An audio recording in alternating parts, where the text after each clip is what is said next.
Whether the Unitarian Church of Evanston is your spiritual home or you are seeking comfort and connection in uncertain times, we are grateful that you are with us. We are an inclusive and welcoming community seeking truth in love and striving to nurture the human spirit for a world made whole. We are guided by our principles and values, which remind us in every moment and through every challenge that each of us matters and that we are all connected through the vast and beautiful web of existence. Together, let us remember our oneness, our kinship with one another, and may we hold one another in heart and mind with tenderness and careful attention. There are many links of connection in the comments section, including credits for readings, to virtual religious education, for donations, and to be added to our email and newsletter list. A few announcements. We will hold a virtual coffee and conversation after this service for 30 minutes on Zoom. You can find the link in the comments below or from the newsletter. Tomorrow will be National Day of Mourning and Lament as we mark the tragic milestone of 100,000 American lives lost to COVID-19 pandemic. Evanston clergy will be hosting an online vigil at noon tomorrow. Please look for the link on our website and on our Facebook page. And this message from UCE's racial equity team. The REAL team is working on an all-congregation response to the police killings of Black people and to the disparate effects, both deaths and economic impact of COVID-19 on the lives of Black people. We share in the rage manifested in the streets and also the love exhibited by that rage, the love for justice, for the world we could be and we are called to act. We are working in two ways toward a way for us to better understand the impacts of racism in our lives and institutions, and toward action to change it. Look for news on this soon. Meanwhile, we urge you to check our Facebook pages, Member to Member and Social Action, for steps that we can all take now. And we hope that you will post petitions and protests that people might want to engage with. 4 Evanston youth leaders are spearheading an Evanston for Black Lives March today, beginning at 1:30 at Church and Ridge and ending with a rally at Evanston Plaza at Church and Dodge at 3 p.m. Meet at the corner of Church and Oak at 1:20. Reverend Eileen and Reverend Karen Mooney will be there. This action will adhere to social distancing and safety guidelines given the COVID-19 pandemic. All attendees must wear a mask or face covering. And now we invite you to set a place for yourself and your family as we join in beloved community.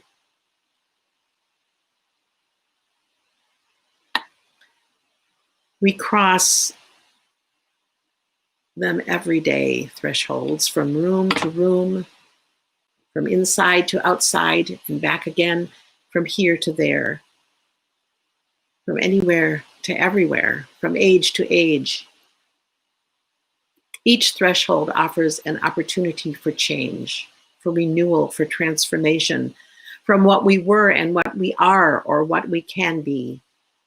In this hour and in this place, we cross a threshold from our day-to-day everydayness into space and time attuned to the other, to the secret, to the holy, into the awareness of new life pregnant with possibilities.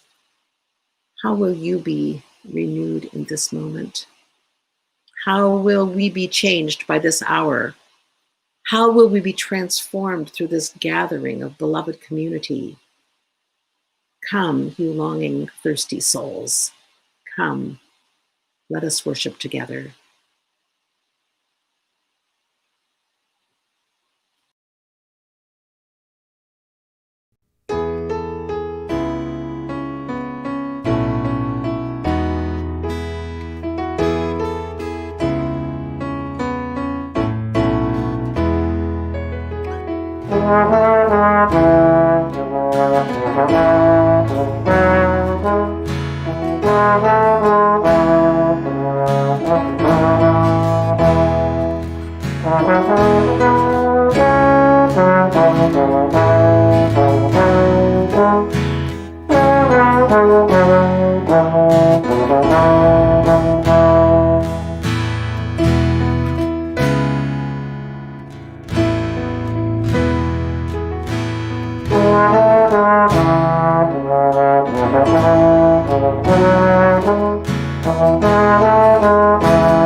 We light this chalice in northern Illinois on the traditional homelands of the Council of the Three Fires, the Odawa, Ojibwe, and Potawatomi nations.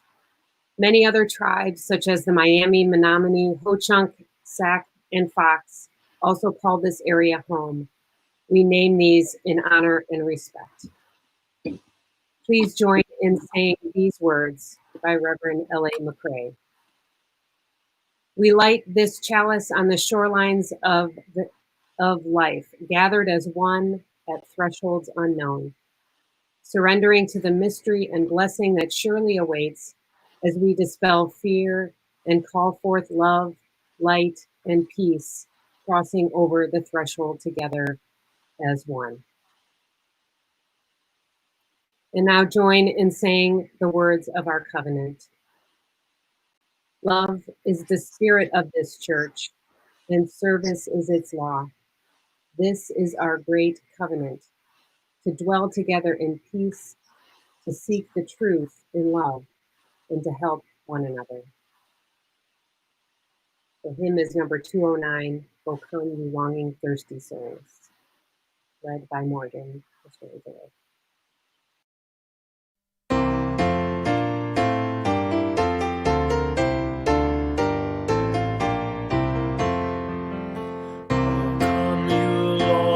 Thirsty souls, drink freely from the spring, and come you weary, famished folk, and end your suffering. Why spend yourself on empty air? Why not be satisfied? For everywhere a feast is spread, that's always at our side. As the rain and snow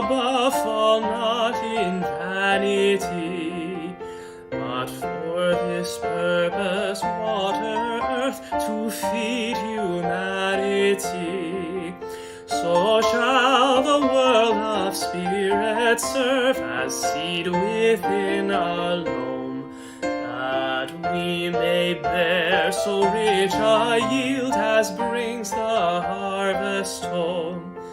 For we shall go in peace secure and leave in joy sublime.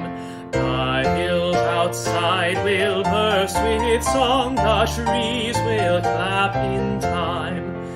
No more shall thorns and nettles grow, the bay tree and the pine shall sign for us the eternal name that makes the world a shrine.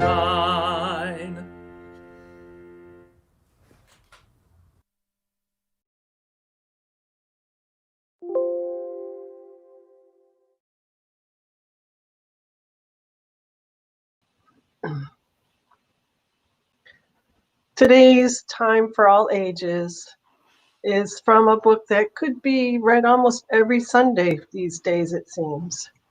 It's called The Breaking News, written and illustrated by Sarah Lynn Rule. I remember when we heard the bad news.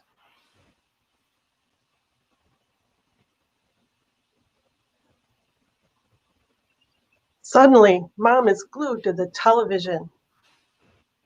Dad can't stop checking his phone. They whisper, and I pretend not to hear. It is more than a little scary. Mom forgets to tuck me in. Dad is too tired for bedtime stories. It seems like everyone else feels it too. At school, my teacher says to look for the helpers. Even when the news is bad, you can still find good people trying to make things better in big and small ways. I want to help in a big way. I decide to put on the funniest show ever to make everyone laugh again. But the grown-ups don't feel like laughing. I tell them about the force fields I'll invent to keep us all safe. But their smiles are tiny and sad. I try to be on my best behavior all the time, to be so good, but they hardly notice. I think maybe there's nothing I can do to help in a big way. I feel small. So maybe I can try to do just one small thing, and maybe another, and another, and one more. Small things don't solve everything. The bad news is still there after all. But then again, so are we.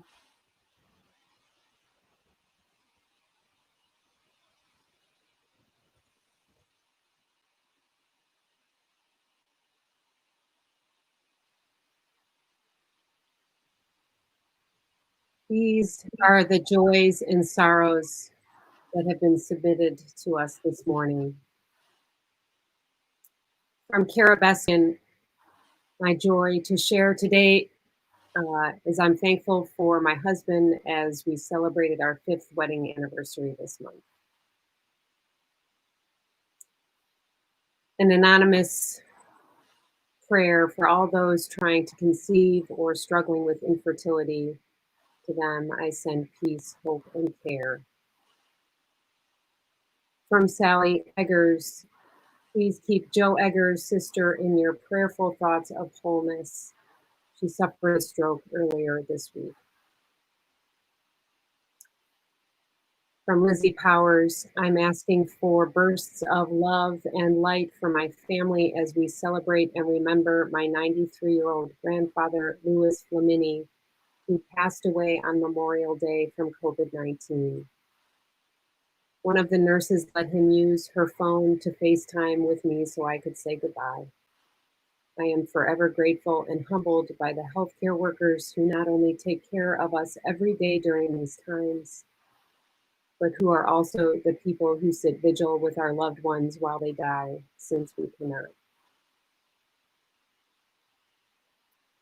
From Vanessa Kovacci, from my brother-in-law's family who had their grandmother pass away from COVID.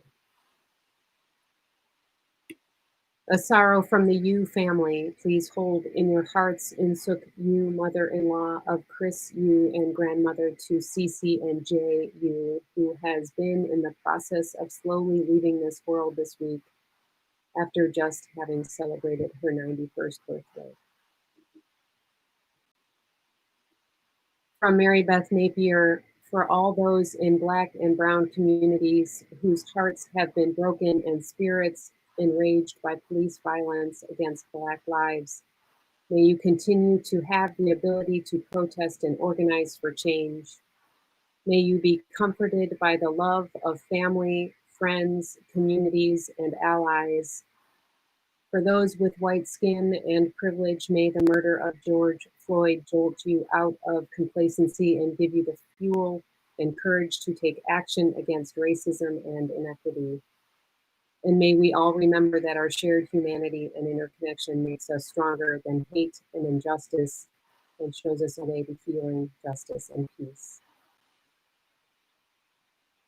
From Janet Lipner, I am greatly saddened by the looting and destruction of the riots here and in other parts of the US. I've never seen it this bad before.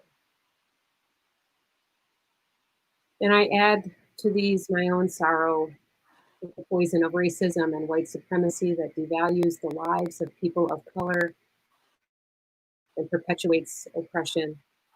For the lives, especially the lives of those who are most marginalized, the poor, Indigenous, people of color, trans people, those whose lives have been lost and destroyed inequitably and without mercy by this pandemic, we lament. For the lives of Breonna Taylor, Ahmaud Arbery, Tony McDade, and George Floyd, and all those whose voices have been forever silenced. For the destruction that arises out of desperation, we lift our voices in collective cries for liberation, for more peace, for more justice, and more love. We ask for courage to get through the fire to the other side. We ask for guidance to be led and to follow with love and with hope and with faith in one another. We take a moment of quiet now to read to ourselves the joys and sorrows that have been added to the chat, and we hold these together in care and in tenderness. And I invite you from your homes to say aloud the names of those who you are holding in your heart, those who are sick or have died or suffer with the injustice that tears at the fabric of the beloved community. As we let their names gather on the winds, we hold them in the love that knows no boundaries.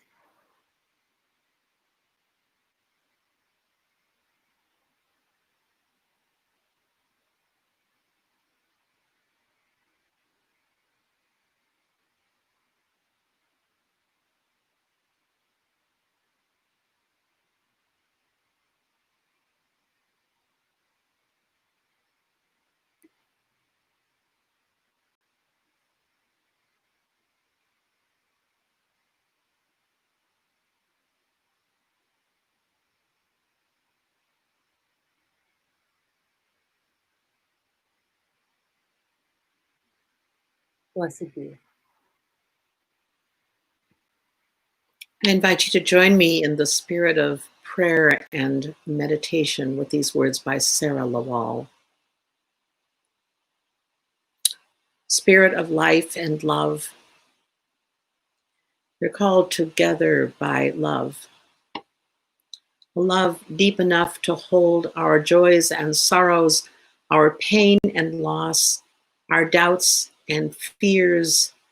A love strong enough to steady us in the thresholds of life, awaiting the next blessing. May we find the courage to persevere in the storm, to see the holy and the broken, to stay present to life. When the pull to disappear takes hold with all its harsh realities, may we conjure up that fierce love to bring our hopeful vision into being, discovering the humanity, bravery, goodness still calling us forth. May we breathe into the story that makes it come alive. May we be vessels of comfort and compassion. May we be vessels of peace and justice. May we be vessels of hope and healing. May love prevail.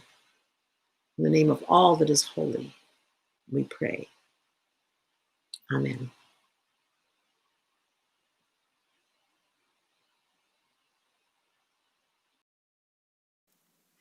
There is more love somewhere. There is more love somewhere. I'm gonna keep on till I find it. There is more love somewhere. There is more peace somewhere. There is more peace somewhere. I'm gonna keep on till I find it. There is more peace somewhere. There is more joy somewhere. There is more joy somewhere. I'm gonna keep on till I find it. There is more joy somewhere. There is more truth somewhere. There is more truth somewhere. I'm gonna keep on till I find it. There is more truth somewhere. There is more love somewhere.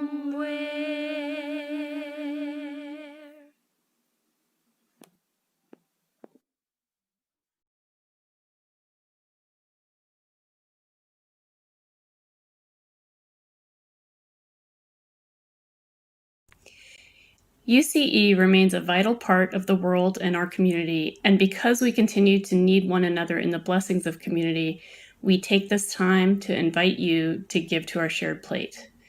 We share half of our loose plate collection today with the Brennan Center for Justice. I'm Sarah Isles, and I nominated the Brennan Center for our shared plate because of its mission to defend democracy, perform justice, and protect the Constitution. Knowing that the Brennan Center is leading a large group of pro bono lawyers in critical legal fights for social justice gives me great faith in the good of the world, and I hope you feel the same. Since our last Fifth Sunday, the Brennan Center continues to work state by state to ensure the 2020 election is free, fair, safe, secure, and accessible to all.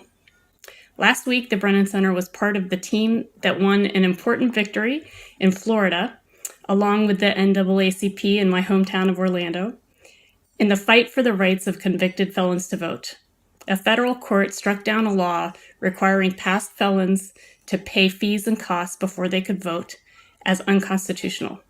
This will enable hundreds of thousands of Floridians who were previously barred from voting to cast their ballots in upcoming elections. Please give as generously as you are able, and may what you give bring you joy. You can text to give, send in a check, or give from our website. If you send in a check, please indicate in the memo line how your check should be applied. Thank you.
This is a call to arms by Marta I. Valentin.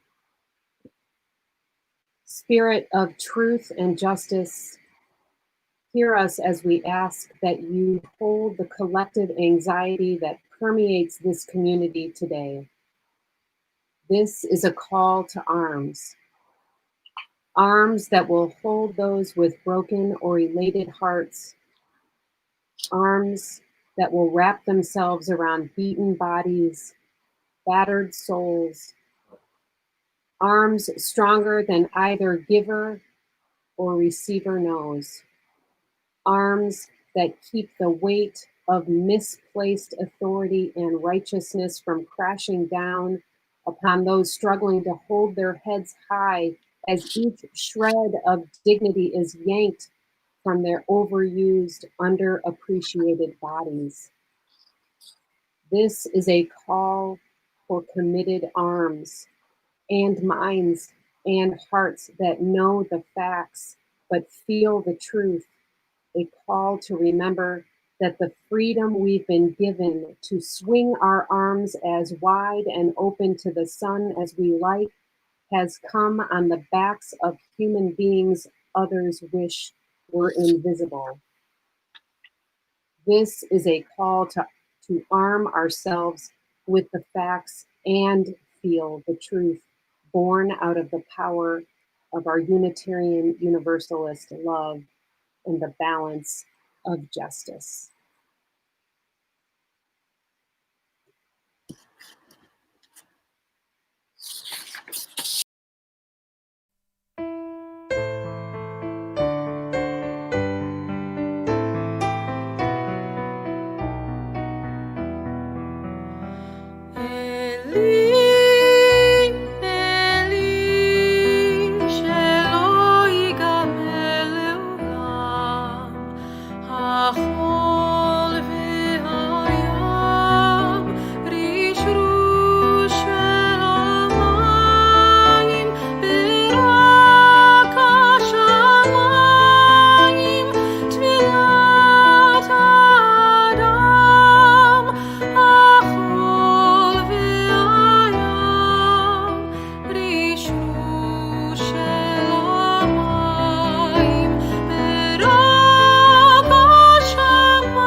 Karen Gustafson here speaking to you from northern Minnesota. The end of May has traditionally marked for many of us a shift in the course of the year. School out, gardens in, coats off, lawn mowers on. Predictable changes these. Traditions that are holding their place, albeit in ways vastly changed from last year to this. Transition, the psychological response to change, unsettles and creates new pathways.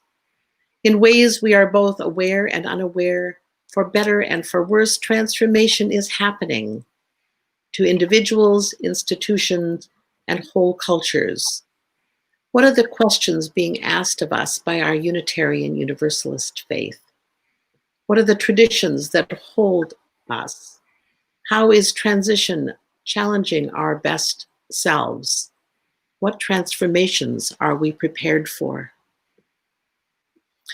These are the words that I wrote on May 22nd in a brief description of what I was intending to address today as a bridge between my 2 years as UCE's interim minister.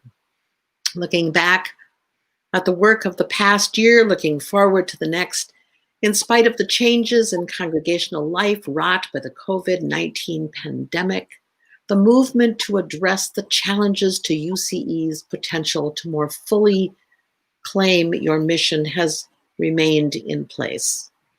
I will be off for most of the month of June. In July, the plans for me will resume. It seems important to do this today. This is a message that I will deliver, but not today. Today, I need to revisit that very description, not through the lens of tasks of interim ministry, but through the lens of one who, in the days since I wrote those words, has been indicted by events in my own state of Minnesota. I have been confronted hourly by the enormity of my own ignorance and denial. Denial defended by my own reasoned response and justified in action. Ignorance bred into me by my own white privilege. The end of May has traditionally marked for many of us a shift in the course of the year. School out, gardens in, coats off, lawnmowers on, predictable changes these. Traditions that are holding their place, albeit in ways vastly changed from last year to this. Really? Yes, really. For me, for many of you, these words are simply a matter of course. Access to education that has occurred on a predictable schedule that has included summers at the lake or minimum wage jobs to earn spending money or to help pay for college. Gardens in. For those who are able to own or rent or secure a place of earth, who can afford seeds and enough free time to dig and plant and weed and enjoy the fruits of our labor. Coats off? Lawnmowers? Really? Yes, really. Psychotherapy, a solid liberal education, and years of attending to self-defeating attitudes in myself and others caution me against the possibility that these words fall as shaming. Today, I am calling it naming and, God help me, claiming. If the shoe fits, wear it, my mother used to say. I have congratulated myself for decades now that I do not take the gifts of my privilege for granted, that I do indeed live in a state of gratitude and grace. This is absolutely necessary in order to understand oneself in the context of privilege, but it is far from sufficient. This week, as I have been alternately drawn into and turned away from the news because I can, I have been aware of all of the ways the veil has been thinning between the illusion of safety and the realities that are feeding despair and powerlessness among people who are not privileged. Phone calls from my son who lives blocks from the Midway area of St. Paul, telling us he has spoken to his sister whose family lives a few short miles from the violence and destruction on Lake Street in Minneapolis. They are all okay, he says. Okay. What does that even mean right now? Last week, it meant that the 10th week of sheltering in place with a 12-year-old and a 4-year-old, 2 cats and a dog and 2 gerbils and a fish and 2 chickens in the backyard was still manageable. Am I afraid for their safety? Sure I am.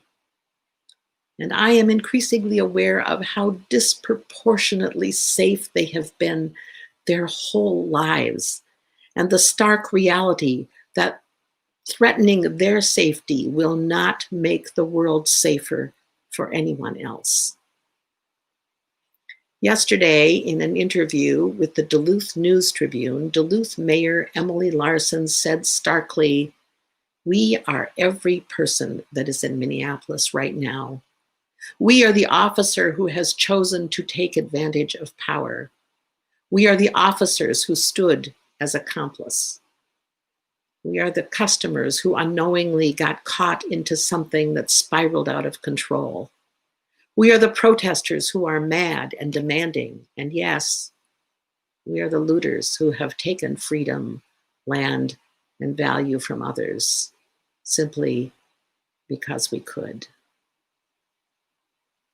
How desperate I am to find the means provided for me by my solid Western culture liberal education to make an argument about how that is an overstatement, how maybe I can find myself somewhere in that description, but really? Yes, really. That has been my default, to find my way out of that imperfect truth so that I can live without pause in my own white skin. I stand before you today with no answers. But to wait until I do, or at least a better time, could be to once again beg the question. This is the time, and I am, after all, a religious leader whose commitment is to speak truth to power.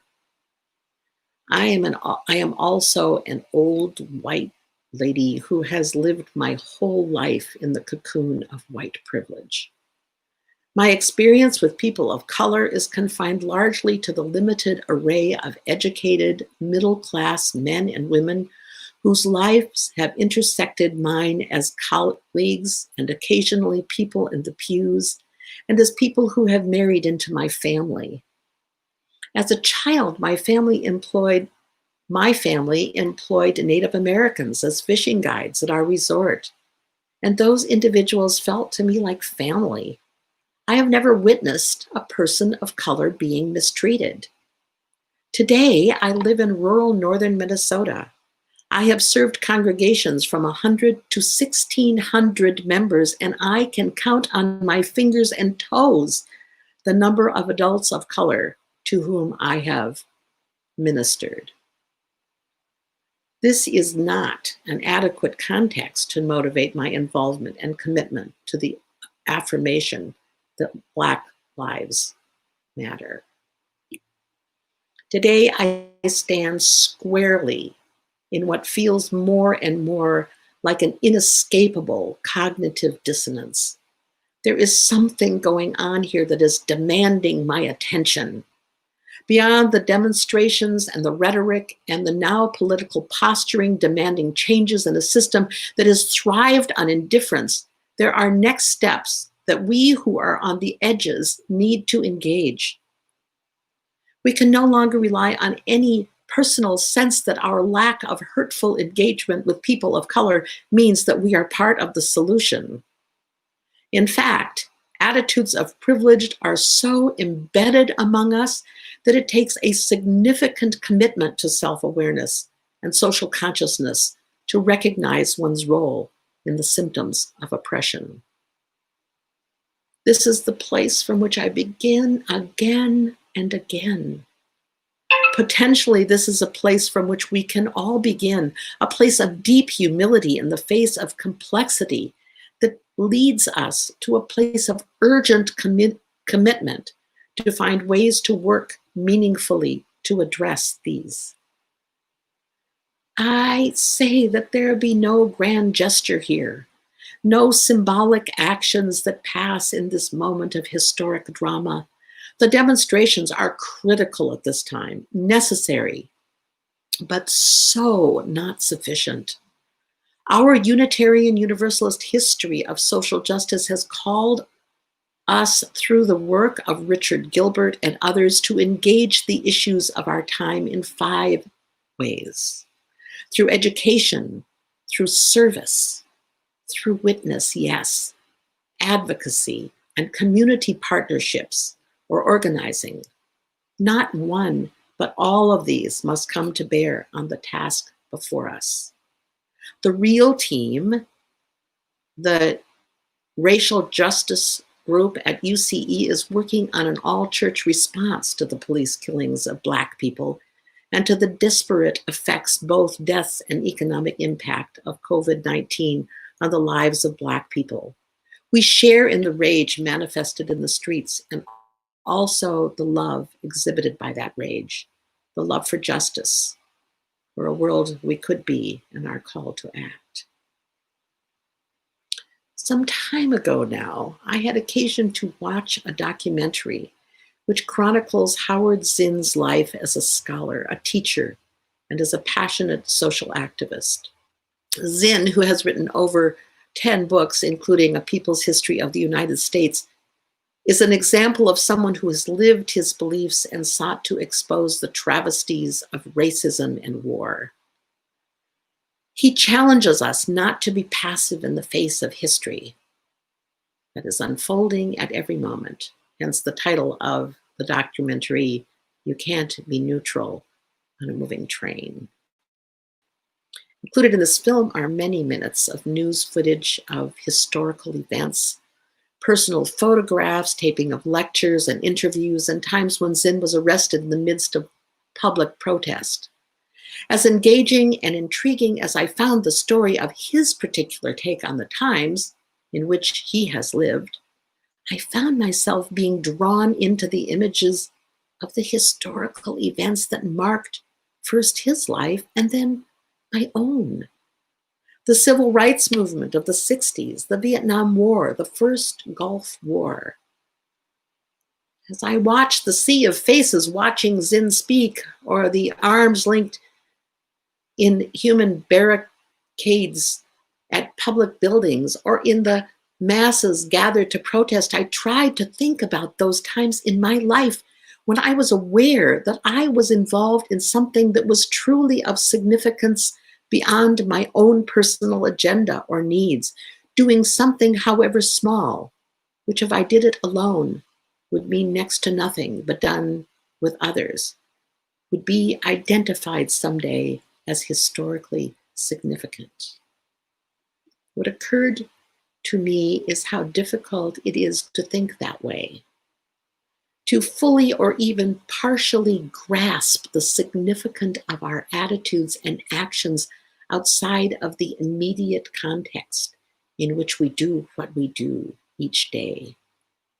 Most of us do not sit down our coffee cups and say out loud or otherwise, I'm going to make history today.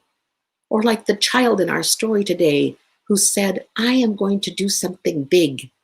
And even if we did, it would no doubt refer to an intention to do something dramatic or momentous, something big. And though momentous events do occur, the truth is that every momentous event, there is some kind of culmination of thousands and thousands, millions even, of small moments and decisions and actions for better and for worse that are transformed over time in what we come to identify as history. In the popular saga, The Lord of the Rings, we encounter the human resistance to claiming our place in history. I wish it need not have happened in my time, said Frodo. So do I, said Gandalf, and so do all who live to see such times, but that is not for them to decide. All we have to decide is what to do with the time that is given us. Some might say that the time for the better decisions in regard to racism has long since passed, and we are seeing the results. 6 years ago, after the shooting of Michael Brown. I said in a sermon, John A. Powell, Director, Haas Institute for Fair and Inclusive Society and Professor of Law, African American and Ethical Studies at UC Berkeley, said of the rising tide of demonstration, this in 2016. What we are witnessing is a reflection of a systemic failure in our society that is revealed wherever we are willing to look. Schools, healthcare, employment, housing, life expectancy, poverty, and the list goes on. The problem is persistent, cumulative, and deeply debilitating. The arrest rate or murder rate between African Americans and whites is evidenced by a recent set of studies, cannot be explained by the behavior of Blacks, as some will quickly suggest, nor can it be explained by explicit racism in the police department or other systems that fail to serve the Black community. What we are seeing is the consequence of systemic failure at every level and a political response that ranges from hostility to neglect. So, not for the first time in my ministry, many people in Minneapolis and around the country of different races and from different perspectives are saying no and demanding enough.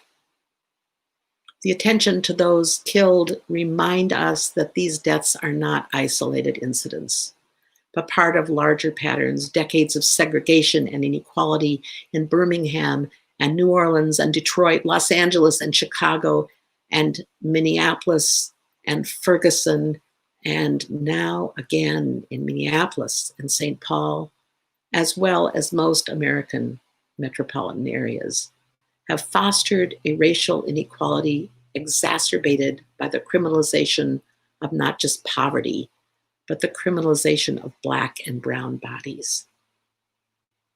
Too many whites, including those in uniforms with guns and the authority of the state, are too willing to believe that a Black body poses a threat. Systemic indeed, demanding attention here and everywhere in the midst of a pandemic, when don't we already have enough to deal with? But this is the time that we all have to decide what to do with the time that is given us. The veil between the haves and the have-nots, the oppressed and the oppressors, is thinning moment by moment. There are many in this community who have already committed to courageous actions and intentional leveraging of white privilege to address the destruction that it has wrought. May you be joined together in your response to the Racial Equity Action Leadership Team to engage in new and life-giving ways. May this be a path to transformation and a world made whole for all of us. Little by little, I am needing to force myself to let in both the relative ease of my own life and the tragic destruction that has come from the numbing luxury of inattention on the part of those of us intent on protecting our privilege. It is a daunting task to summon the will to include with my fear for the safety of my own children, the safety of all children, to choose every day to decide what more I can and what I must do to engage this world beyond my knowing. So may it be so.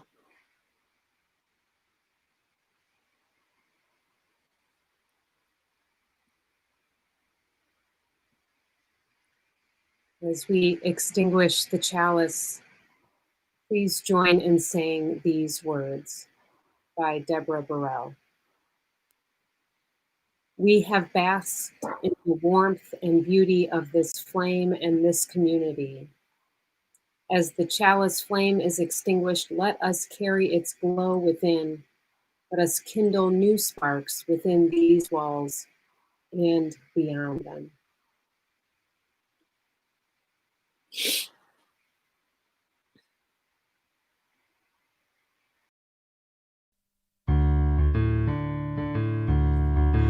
We are going, heaven knows where we are going, but we know within.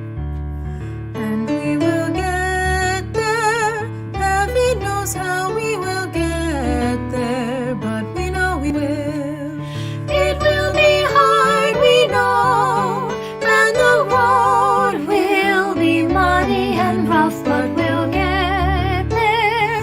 Heaven knows how we will get there, but we know we will. Oh yeah, yeah. Oh yeah, yeah. Oh yeah, yeah. Oh yeah, yeah. We are going. Heaven knows where we are going, but we know within. And we will get there. Heaven knows how we will get there, but we know we will. Oh yeah, yeah. Oh yeah, yeah. Oh yeah, yeah. Oh yeah, yeah. Oh yeah, yeah, yeah. Oh yeah, yeah, yeah. Oh yeah, yeah, yeah. Oh yeah, yeah, yeah. Oh yeah, yeah, yeah. Oh yeah, yeah, yeah. Oh yeah, yeah, yeah. Oh yeah, yeah, yeah.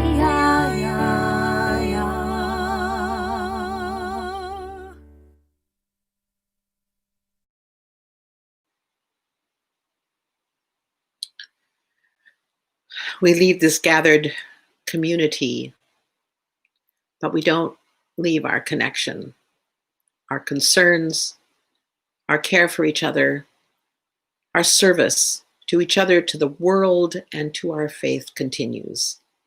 Until we are together again, friends, be strong, be well, be true, be loving, and be bold.